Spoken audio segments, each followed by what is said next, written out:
ಮೇ 1 ಕಾರ್ಮಿಕ ದಿನಾಚರಣೆ ಭಾಷಣ.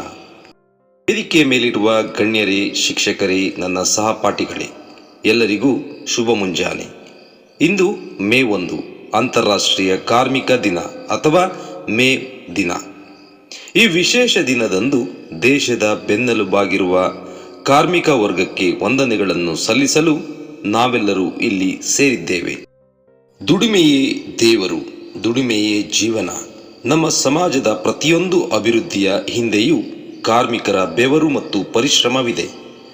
ಅವರು ಬೆಳಗಿನಿಂದ ಸಂಜೆಯವರೆಗೆ ಎನ್ನದೇ, ಬಿಸಿಲು ಮಳೆ ಚಳಿ ಎನ್ನದೇ ಹಗಲಿರುಳು ಕೆಲಸ ಮಾಡುತ್ತಾರೆ.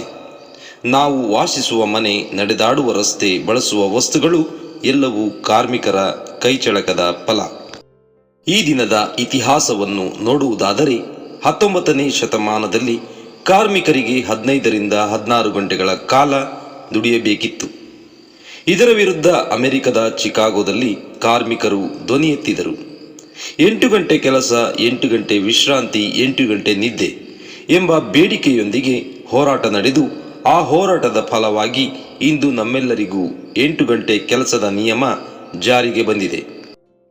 ಕಾರ್ಮಿಕರು ಕೇವಲ ವಸ್ತುಗಳನ್ನು ಉತ್ಪಾದಿಸುವುದಿಲ್ಲ, ಬದಲಾಗಿ ಒಂದು ದೇಶದ ನಾಗರಿಕತೆಯನ್ನೇ ಕಟ್ಟುತ್ತಾರೆ.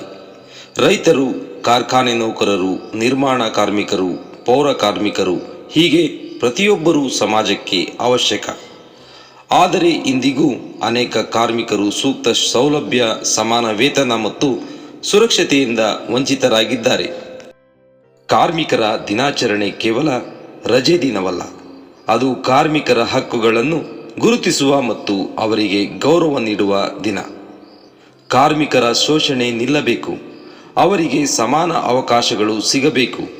ಅವರ ಕಷ್ಟಕ್ಕೆ ಬೆಲೆ ಕೊಟ್ಟು ಪ್ರೀತಿಯಿಂದ ನಡೆಸಿಕೊಳ್ಳೋಣ.